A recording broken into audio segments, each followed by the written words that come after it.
Que la paz del Señor sea contigo, hermanos. Hoy día nos reunimos en otra parte, una segunda parte de lo que ya hemos empezado a ver, que es la Sagrada Liturgia. Y hoy día lo que vamos a hablar va a ser sobre la importancia y la dignidad de la celebración eucarística. Pero para poder empezar a adentrarnos en este tema, hay algunas cosas que debemos recordar de lo que ya hemos visto. Primero, que la celebración litúrgica, la celebración de la Eucaristía, tiene un carácter sacrificial. Recordamos un sacrificio y vivimos el sacrificio.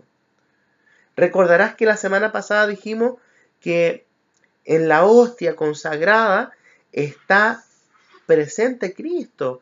En la hostia consagrada volvemos a ver a Cristo crucificado. Cuando nosotros estamos en la celebración litúrgica, estamos ante Cristo en la cruz. Estamos ante Cristo en la cruz. No estamos ante un Cristo vivo, no estamos ante un Cristo resucitado. Estamos ante un Cristo que derrama la sangre por el pueblo pecador, por tu pecado y por mi pecado, porque por eso ha muerto Cristo en la cruz, para librarte a ti y a mí de nuestras miserias, porque tú y yo somos miseria, no somos gracia. Tenemos gracia y vivimos en la gracia por obra de Dios, pero tú y yo, hermano, somos miseria, somos nada. Como diría Santa Teresa de Calcuta, somos la miseria más nada. Como diría San Juan Calabria, somos cero y miseria, es decir, nada más la miseria. Eso somos tú y yo. Y ahí en la Eucaristía Cristo se crucifica por tu salvación y por mi salvación. Por otro lado, debemos recordar que la Eucaristía tiene un carácter de santificación y de salvación. Es Cristo que rompe las cadenas de la muerte en ti y en mí para llevarnos al cielo, para hacernos santos en la presencia de Dios. Y por último, debemos recordar que la Eucaristía tiene un carácter de adoración. ¿Recuerdas que la semana pasada yo te decía que no me imagino que alguien haya ido levantando los brazos y alabando y adorando en el camino al Calvario? Al contrario, los que no juzgaban sufrían. Los que no estaban juzgando, los que no estaban condenando, estaban sufriendo por ver a Cristo cargar la cruz y por ver a Cristo clavado en la cruz. Y los que sufrían desde la tierra miraban y adoraban la cruz de Cristo. Sufrían por ver a Cristo en la cruz, pero nadie levantaba las manos y adoraba. Hoy día, cuando nosotros estamos en la Eucaristía, hermano, es un momento de adorar, de mirar al cielo, mirar a Cristo en la cruz, mirarlo crucificado, mirarlo doliente, mirarlo con su cuerpo desgarrado. Eso es la celebración litúrgica de la Eucaristía.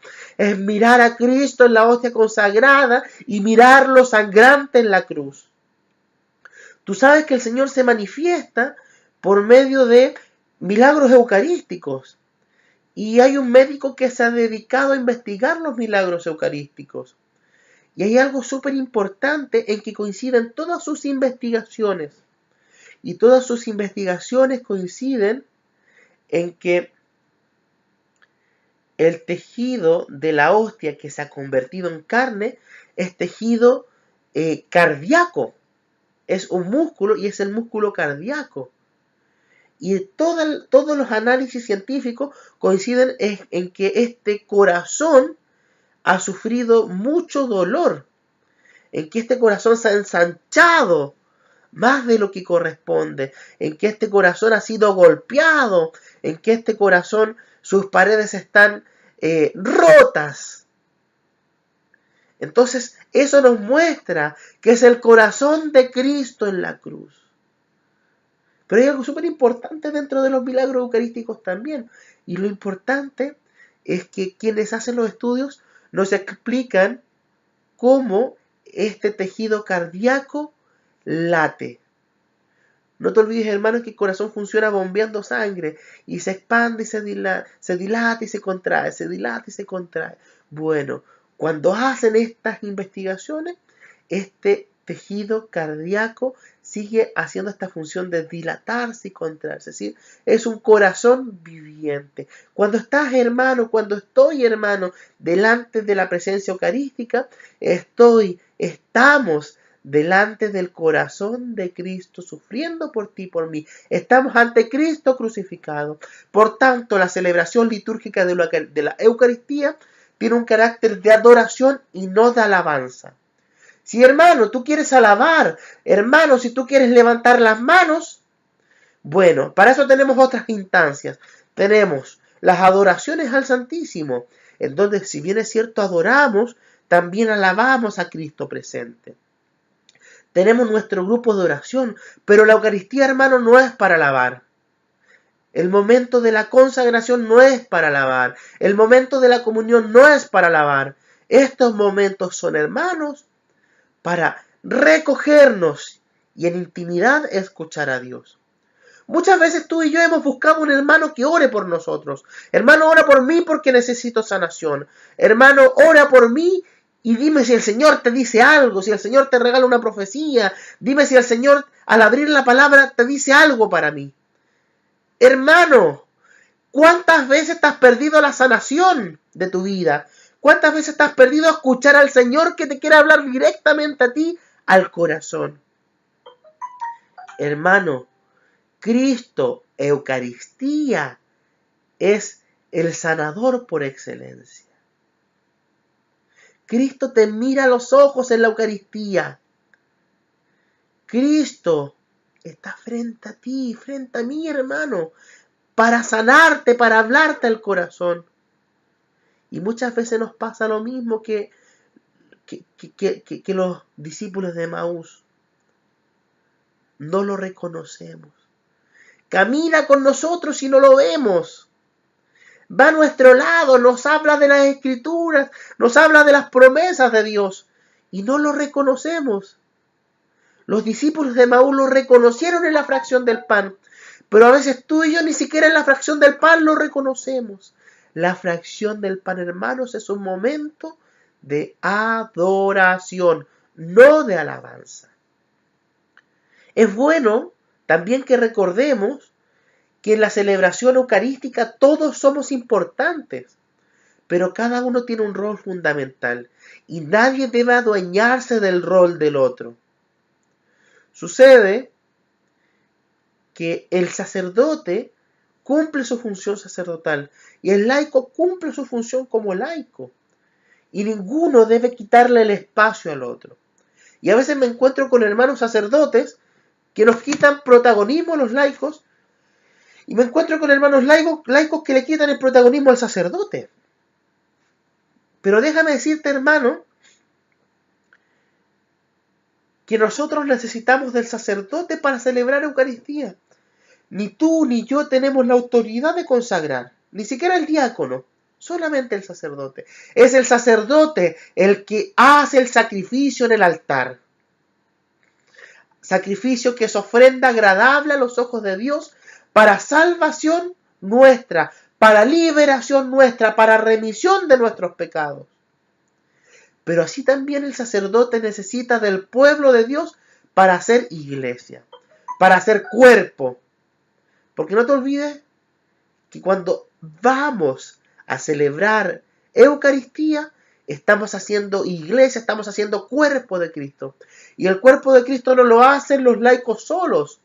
Y tampoco lo hace el sacerdote solo. Nos necesitamos los unos a los otros. Por tanto, no debemos adueñarnos ni de lo que el sacerdote debe hacer, ni el sacerdote adueñarse de lo que al laico le corresponde por derecho. A veces me encuentro con hermanos laicos que recitan oraciones que están reservadas para el sacerdote. Las oraciones que la Iglesia ha definido, inspiradas por el Espíritu Santo, para el sacerdote, son propias del ministerio sacerdotal. Las oraciones y los ritos que la Iglesia ha destinado, guiada por el Espíritu Santo, para los laicos son propias nuestras. Pero ni tú ni yo, ni el sacerdote se debe apropiar de lo que no les corresponde. Porque de lo contrario, dejamos de ser iglesia, dejamos de ser cuerpo. El corazón no puede cumplir la función de riñón. El cerebro no puede cumplir la función del pie. Los pulmones no pueden cumplir la función de la lengua. Cada uno tiene su espacio en el cuerpo de Cristo. Y tú y yo tenemos nuestro espacio, nuestro protagonismo y nuestras funciones. Aquí yo quiero recalcar que la función sacerdotal es propia del sacerdote y sus oraciones y sus ritos son propias de él, pero no son propias nuestras. Por tanto, hermano, te invito a buscar en tu Biblia el texto del libro del Levíticos, capítulo 1, versículos del 3 al 5. Y dice lo siguiente: si quieres ofrecer un holocausto, es decir, una víctima totalmente quemada, presentará a la entrada de la tienda de las citas el macho sin defecto que haya sido escogido. Y así su sacrificio será agradable a Yahvé. Pondrá su mano sobre la cabeza de la víctima, para que Yahvé se la reciba para perdón de sus pecados. Sacrificará el novillo delante de Yahvé, y los sacerdotes, hijos de Aarón, ofrecerán la sangre derramándola sobre el altar que está en la entrada de la tienda de las citas y en todo el derredor. Vamos ahora a buscar un texto del Evangelio de Lucas, capítulo 22, versículo del 19 al 20. Y dice lo siguiente: después tomó pan y dando gracias lo partió y se lo dio diciendo: esto es mi cuerpo que es entregado por ustedes. Hagan esto en memoria mía. Hizo lo mismo con la copa después de cenar diciendo: esta copa es la alianza nueva sellada con mi sangre que es derramada por ustedes. Palabra del Señor. Gloria a ti, Señor Jesús. Aquí nos encontramos tanto en el libro del Antiguo Testamento como en el Evangelio, con la importancia de la función sacerdotal. Fíjate, hermano, lo que dice el libro del Levítico. Si tú quieres expiar tus pecados, lleva el animal al sacrificio. Pero es el sacerdote, descendiente de la casta de Aarón, el que hará el sacrificio, no tú. En la celebración eucarística sucede lo mismo. Eres tú, soy yo, que llevamos el pan y el vino al altar. Pero el sacrificio no lo hacemos nosotros. El sacrificio lo hace el sacerdote que preside la celebración, en conjunto con los demás sacerdotes y hay concelebrantes. Y por eso hay oraciones que están reservadas solo para el sacerdote, porque el sacerdote, por medio de esa oración, hace el sacrificio. El sacerdote tiene la autoridad para hacer el sacrificio, tú y yo no. Es como si tú y yo quisiéramos hacer un exorcismo. No tenemos, hermanos, la autoridad sacerdotal para hacer un exorcismo. Es una autoridad reservada para el sacerdote. Y el laico apoya al sacerdote con oración. Pero el acto de exorcismo, de conjuro, es propio del sacerdote. En la celebración litúrgica de la Eucaristía es lo mismo, hermano. El sacerdote es el único que tiene la autoridad de realizar el sacrificio. Percátate o fíjate, hermano, que cuando hay ausencia de sacerdote y preside la celebración un diácono o un laico debidamente instruido, lo consagran. Porque claramente no está reservado para nosotros. Tenemos otras funciones en la Eucaristía que van a ser de mucho beneficio, de mucha ayuda para celebrarla. Pero el sacrificio es del sacerdote. Así que las oraciones que son propias del sacerdote, ni tú ni yo las recitamos. Porque ni tú ni yo tenemos el mandato y la autoridad para sacrificar. La Biblia sí nos puede decir de otras cosas en las que tenemos autoridad junto con el sacerdote. Por ejemplo, si nos vamos al Evangelio, dice que Cristo nos ha dado la autoridad, no al sacerdote, a todos, para sanar en su nombre, para liberar en su nombre. Pero la palabra no dice que tú y yo tenemos autoridad de celebrar el sacrificio, porque es propio del sacerdote debidamente consagrado. Por eso la liturgia es eclesial.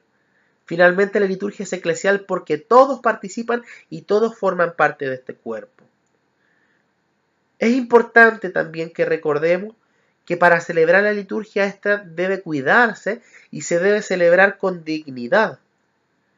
Así como tú y yo somos cuerpos del Espíritu Santo y somos custodios del Espíritu Santo, del mismo modo nosotros somos custodios de cuidar la dignidad de la celebración litúrgica.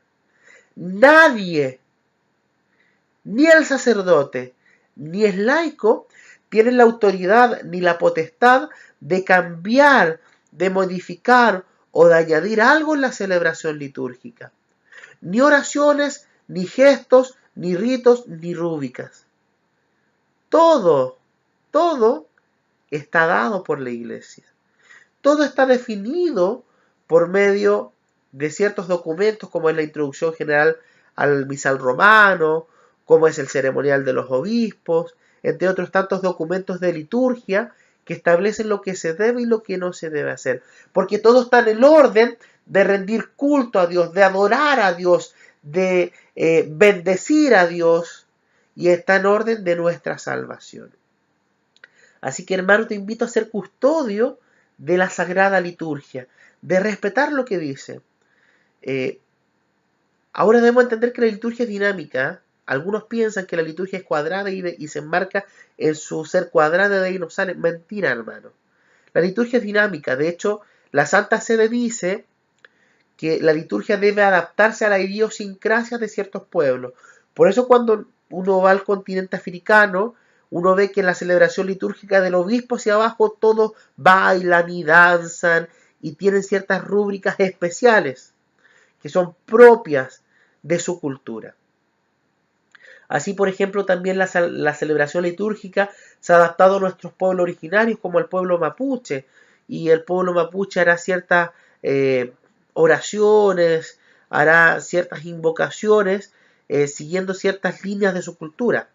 De hecho, no olvidemos que cuando estuvo a principio de año el Papa Francisco en Chile, en la misa que presidió en Temuco, el pueblo mapuche hizo una invocación, que si nosotros lo vemos está completamente fuera de la celebración litúrgica, pero la liturgia se ha adaptado a la idiosincrasia del pueblo. La liturgia nunca va a pasar por sobre la cultura, al contrario, es Dios que se acomoda, es Dios que viene al encuentro de la cultura y se abre a la cultura. Pero cuando la liturgia se abre a la cultura debe ser con un pronunciamiento de la Conferencia Episcopal de Chile, en este caso, o la Conferencia Episcopal del país o el continente en donde se celebra, o en su defecto, en algunos casos, con pronunciamiento de la Santa Sede, en este caso de la Congregación para el Culto Divino. Pero ni tú ni yo estamos, ni el sacerdote está en la autoridad de poder modificar la celebración litúrgica. Así que debemos amar y respetar la liturgia tal cual el Espíritu Santo la ha suscitado. Y por eso en esta tarde, hermano, te invito a que invoquemos el Espíritu Santo y roguemos al Espíritu Santo que haga suscitar en nosotros el amor por la Sagrada Liturgia, que nos permita reconocernos en la fracción del pan para poder adorarnos y llenarnos de Él, y llenándonos de su presencia eucarística, poder ir y anunciar que Cristo está vivo como lo hicieron los discípulos de Maús. Y en este momento el Señor dice: yo soy tu Dios, presente en la Sagrada Eucaristía, en mi corazón sangrante que sufre día a día por mí. Adórame y regocíjate en mi presencia, dice el Señor. Gracias, Jesús, por quedarte presente en la Eucaristía. Gracias, Jesús, por amarnos a tal modo que día a día te vuelves a crucificar. Perdón, Jesús, por todas esas veces que llevo la hostia y el vino al altar para el sacrificio. Perdón, Jesús, por llegar con mi corazón manchado ante el sacrificio. Enséñame, Jesús, a ser santo para caminar a la salvación y un día llegar al firmamento y encontrarme nuevamente contigo. Gracias por tu amor infinito, Jesús. Nos vemos, hermanos, en otro encuentro, nos volvemos a encontrar, y no te olvides de esta promesa que en este encuentro el Señor nos ha hecho hoy día, que Él se vuelve a entregar por ti y por mí. Que la paz del Señor esté contigo.